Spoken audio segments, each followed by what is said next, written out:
অস্ট্রেলিয়াকে হারিয়ে চ্যাম্পিয়ন্স ট্রফির ফাইনালে ভারত। সেমিফাইনালের নায়ক যদি একজন বলা হয়, দ্যাট ইজ বিরাট কোহলি।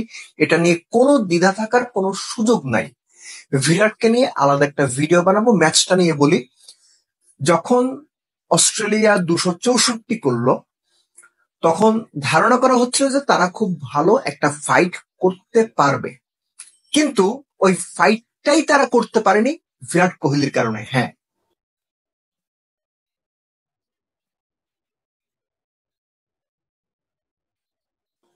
মাত্র 50 করা বিরাট কোহলির ক্যাচটা যদি গ্লেন ম্যাক্সওয়েল ধরতে পারতেন কি হতো বলা কঠিন। কিন্তু বিরাট কোহলির ওই ইনিংসটা পাকিস্তানের সঙ্গে আমরা যেভাবে দেখেছি যে মাত্র 7টা বাউন্ডারিতে সেঞ্চুরি করে কিভাবে দলকে জেতানো যায়, কিভাবে একটা সেঞ্চুরি করা যায়, এটা যেন পুরো দর্শকদের না, শুধু পৃথিবীর তাবৎ দেশের ক্রিকেটারদেরও, ব্যাটসম্যানদেরও যেন বিরাট কোহলি শিখিয়ে দিলেন।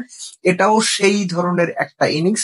84 করেছেন, সেঞ্চুরি পাননি, 5টা মোটে বাউন্ডারি, কিন্তু কোন রকম চাপ না নিয়ে শুধুমাত্র সিঙ্গেল ডাবলস এর ওপর খেলে, স্ট্রাইক রোটেট করে, যে বলে কভার ড্রাইভ খেলা যায় সেই বলেই ব্যাকফুট পাঞ্চ করে কাট খেলে কিংবা লেট কাট খেলে, কিংবা সেই বলটাই মিড উইকেটে পুশ করে যে ব্যাটিং ডিসপ্লেটা বিরাট কোহলি দেখিয়েছেন, that is remarkable, more than world class actually.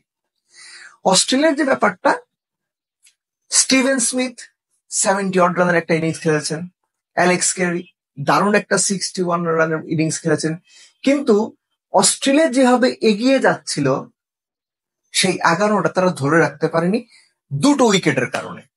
খেয়াল করে দেখেন যে অস্ট্রেলিয়া ট্রাভিস হেডের কারণে, ট্রাভিস হেডই 100-র উপরে স্ট্রাইক রেটে রান করেছেন, 39 রান করেছেন 33 বলে। ট্রাভিস হেডের ওই শুরুটার পরে অস্ট্রেলিয়া কিন্তু খুব আস্তে আস্তে খেলেছে, এবং 35 ওভার শেষে তারা এমন একটা জায়গাতে ছিল যেখান থেকে 280-90 হতে পারে। স্টিভেন স্মিথ উইকেটে, বোর্ডে 186 রান। এরপরেই যে ঘটনাটা ঘটে যে 6 বলের ব্যবধানে 2টো উইকেট হারায় অস্ট্রেলিয়া, এবং গ্লেন ম্যাক্সওয়েল ছক্কা মারার পরের বলে যখন অক্ষর প্যাটেলের বলে আউট হলেন, এবং 40 ওভার শেষে তাদের রান যখন মোটামুটি 213-14 হয়ে গেল, এবং শেষ 10 ওভারে অস্ট্রেলিয়া 52-53 রান তুলতে 6 উইকেট হারালো, তখন আসলে ওয়ে ব্যাক ছিল না। স্বাভাবিকভাবে তারা 25-30 রান কম করেছে। হ্যাভিং সেড দ্যাট, ওই 25-30 রান বেশি হলেও বিরাট কোহলি যে ইনিংসটা খেলেছেন সেই ইনিংস হয়তো একটু অন্যরকম হতো। তিনি হয়তো যে স্ট্রাইক রেটে ব্যাট করেছেন তার চেয়ে বেশি স্ট্রাইক রেটে ব্যাট করতেন, 5টা বাউন্ডারির জায়গায় হয়তো 9টা বাউন্ডারি মারতেন, 84-র জায়গায় হয়তো 114 করতেন। কিন্তু বিরাট কোহলি যেভাবে খেলেছেন, খেলা ওরকম করে খেললে ঠিকই অস্ট্রেলিয়াকে ভারত হারাতো। অন্তত বিরাট কোহলির ওই ইনিংসটার পরে আর কোনো কিছু নিয়ে তর্ক থাকার সুযোগ নেই। শ্রেয়াস আয়ার দারুণ সাপোর্ট দিয়েছেন, একই সঙ্গে লোকেশ রাহুল শেষ দিকে নেমে বিরাট কোহলির ওপর থেকে প্রেশারটা একদম রিলিজ করে দিয়েছেন। তার আগে অক্ষর প্যাটেল এসে একই ভূমিকা পালন করেছেন, অর্থাৎ মেসেজটা স্পষ্ট ছিল, বিরাট কোহলিকে কেন্দ্র করেই পুরো ভারতীয় দল খেলবে, বিরাট কোহলি অ্যাঙ্কারিং করবেন, ইনিংসটা এগিয়ে নিয়ে যাবেন, রান চেসে নেতৃত্ব দেবেন, এবং অন্যরা এসে বিগ শট খেলে দ্রুত রান তুলে প্রেশারটা রিলিজ করার চেষ্টা করবে।